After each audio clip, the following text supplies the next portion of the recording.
what's currently most special about Lakme Fashion Week is that they've chosen me to be a part of their this great platform. I'm showcasing this year as a designer, not as a showstopper or a model or any of that.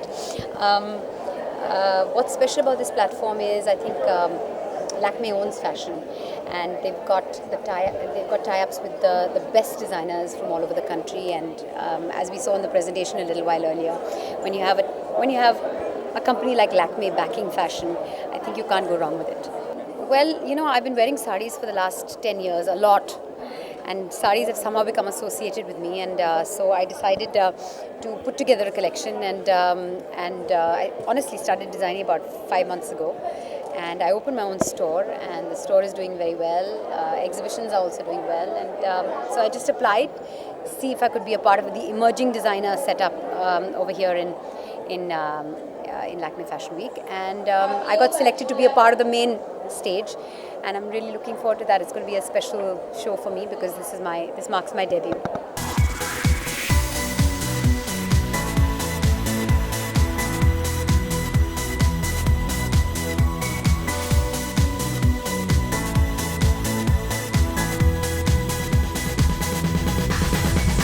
बहुत excited हूँ fashion week 2014 को लेकर के, क्योंकि बहुत सारे designers अपने अपने रिस्पेक्टिव कलेक्शन शोकेस करने वाले हैं और सबकी कलेक्शन बहुत अच्छी लग रही है. Specially Paras and Sonam Modi वो माय फ्रेंड्स जिनके लिए मैं यहाँ पे आई हूँ और उनकी कलेक्शन पहनी है, which is based on this sunset from Banaras, और वो सारे सनसेट के कलर्स हैं उनके कलेक्शन में. So very excited about their collection and everybody else's collection. मैं फ़ैशन को लेकर बिल्कुल भी चूज़ी नहीं रहती हूँ टेक्निकली, क्योंकि मुझे कम्फर्ट बहुत ज़रूरी है. जो भी आप जिस भी कपड़ों में कंफर्टेबल हो वही कपड़े पहनने चाहिए, वेदर वो फैशन में हो या नहीं हो. So I don't follow fashion that much. बहुत सारे लोग हैं, I mean I can't pick one. सबकी कलेक्शन बहुत अलग अलग है, Indian, western, everything. So I like everybody's collection, can't pick one person. But Paras and Sonam Modi are friends, so yeah I am here to support them. Youngistaan is coming and you so excited. Yeah so क्या कुछ planning चल रहा है promotion को लेके? Promotions already हमने शुरू कर लिए हैं, क्योंकि फिल्म 20 यार मैं तो पहली दफ़ा रैम पे आया हूँ, तो मेरे लिए बहुत एक्साइटमेंट बहुत है. मैंने इतने अच्छे कपड़े शायद पहन नहीं है कभी.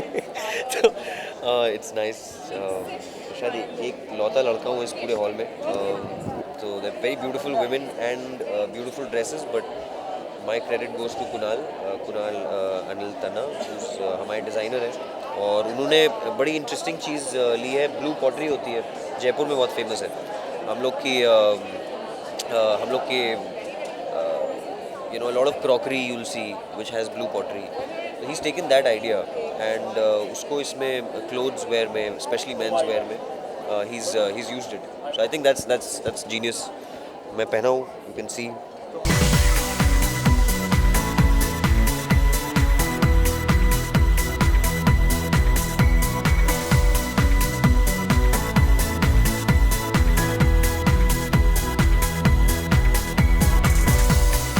आई थिंक बहुत कुछ एक्सपेक्ट कर रही हूँ. मुझे जो लुक दी है अर्चना ने, बहुत ही अमेजिंग लुक दी है, बिकॉज ऐसा अटायर मैंने आज तक कभी भी पहना नहीं है.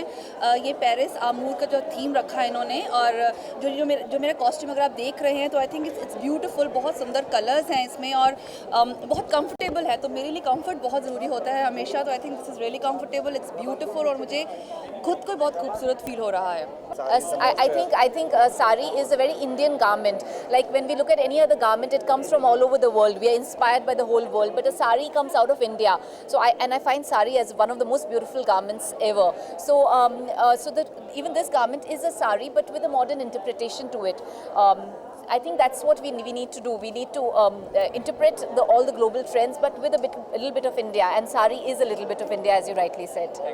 आई थिंक बहुत इंपॉर्टेंट है, और लकीली मुझे साड़ी सूट बहुत करती है, जैसे कि सब मेरे सारे डायरेक्टर्स भी ये बोलते हैं. और मैंने पहले भी, आई थिंक अर्चना और मैं बहुत पहले से एक दूसरे के साथ काम कर रहे हैं, और अर्चना पहले भी आप मुझे साड़ी पहना चुकी हैं, ये मुझे पहले भी. तो I think sari is a beautiful attire and luckily it suits me. तो मुझे मज़ा भी बहुत आता है. अगर आप ये कॉस्ट्यूम में अगर आप देखें तो ये एक इट कैन बी घाघरा एंड प्लस साड़ी. तो यू नो इंटरेस्टिंग कॉन्सेप्ट है बहुत ज़्यादा. जी. और Mahi is, I think, she symbolizes our Indian woman. She has the dusky skin and she has our very Indian look. So she looks lovely in our Indian garment, which is a sari interpretation. Thank you. Thank you. Thank you.